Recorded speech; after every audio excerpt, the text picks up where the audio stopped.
Halo, perkenalkan nama saya Raisa Maulidia, mahasiswa semester 7 di Universitas Pendidikan Indonesia, jurusan Sistem Informasi Kelautan. Selama saya berkuliah, saya banyak terlibat dalam riset dan proyek berbasis teknologi yang berkaitan dengan lingkungan, khususnya kelautan. Saya pribadi sangat tertarik pada dunia riset dan bagaimana teknologi bisa menjadi solusi nyata bagi isu-isu di sekitar kita.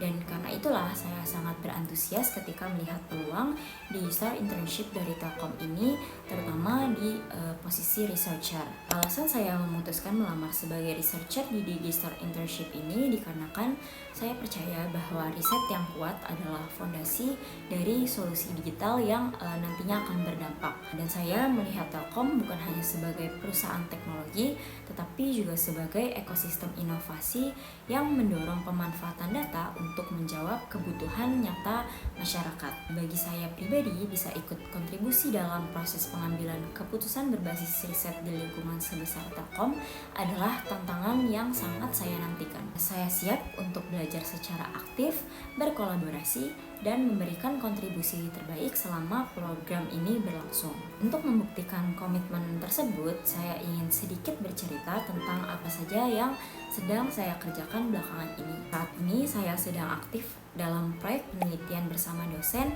yang berfokus pada pemodelan prediksi tinggi gelombang laut di Selat Sunda menggunakan metode long short term memory multivariate. Penelitian ini sangat menantang sekaligus menarik bagi saya dikarenakan kami menyatukan data-data parameter laut, machine learning, dan juga isu keselamatan di Selat Sunda, di mana Selat Sunda ini merupakan salah satu jalur transportasi laut tersibuk di Indonesia. Selain itu, saya juga baru menyelesaikan program magang di semester 6 kemarin di Perusahaan Umum Daerah Tirta Bagasasi sebagai GIS Analyst Intern. Di sana saya terlibat dalam proses digitalisasi jaringan perpipaan serta menyusun modul teknis untuk penggunaan QGIS dan ArcGIS yang dapat digunakan sebagai acuan dasar pengembangan aplikasi jaringan perpipaan yang sedang gencar dilakukan. Dari dua pengalaman ini, saya belajar bagaimana mengintegrasikan riset dan implementasi teknologi dalam konteks dunia nyata. Salah satu proyek yang paling berkesan bagi saya yaitu keterlibatan saya pada proyek penelitian dosen dengan judul pemodelan LSTM untuk memprediksi tinggi gelombang laut di Selat Sunda. Proyek ini bertujuan untuk membangun sistem prediksi gelombang laut berbasis machine learning untuk mendukung keselamatan di Selat Sunda. Dalam proyek ini, saya berperan sebagai kontributor penulisan dan pendukung riset.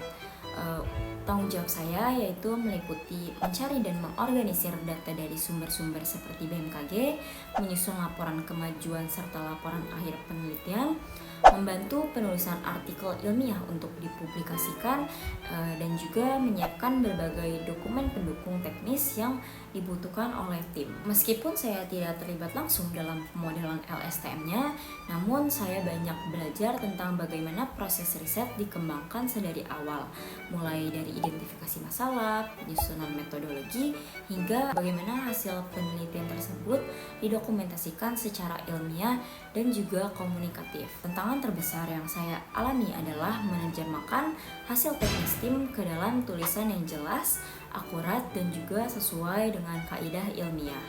Namun, hal tersebut juga membuat saya menjadi terbiasa menyusun tulisan berbasis data dan merujuk ke literatur yang relevan. Proyek ini memperkuat kemampuan saya dalam penulisan teknis dan ilmiah yang saya yakini hal tersebut menjadi fondasi penting bagi seorang researcher. Bagaimana kita mengkomunikasikan hasil penelitian kita secara tepat dan juga berdampak. Dan untuk mendukung pekerjaan-pekerjaan saya tersebut, saya sangat terbantu dengan berbagai tools yang saya gunakan di hampir setiap harinya. Yang pertama yaitu untuk pemetaan dan analisis spasial, saya cukup mahir menggunakan QGIS dan ArcGIS baik untuk digitalisasi maupun visualisasi data spasial. Di sisi dokumentasi dan pengolahan data, saya sangat terbiasa dengan penggunaan Excel dan juga Google Sheets untuk grafik, kalkulasi, dan juga untuk merekap data. Untuk presentasi dan penulisan teknis, saya menggunakan Microsoft PowerPoint atau Canva dan Word dan juga Google Docs. Lalu untuk desain UI sederhana, saya biasa menggunakan Figma untuk membuat wireframe. Semua tools tersebut sangat membantu saya untuk menyampaikan gagasan secara visual maupun tertulis dengan lebih efektif. Dan terakhir, saya percaya pengalaman saya tersebut di bidang riset, pengolahan data, dan juga penulisan teknis akan membuat saya menjadi kontributor yang positif dalam tim researcher di Gistar ini. Saya siap untuk belajar lebih dalam, berkolaborasi, dan tumbuh bersama ekosistem Telkom yang inovatif. Terima kasih banyak atas kesempatannya. Saya sangat menantikan perjalanan saya di Telkom Indonesia dan semoga saya bisa jadi bagian kecil dari langkah besar yang sedang Telkom usahakan. Sampai jumpa di Gistar.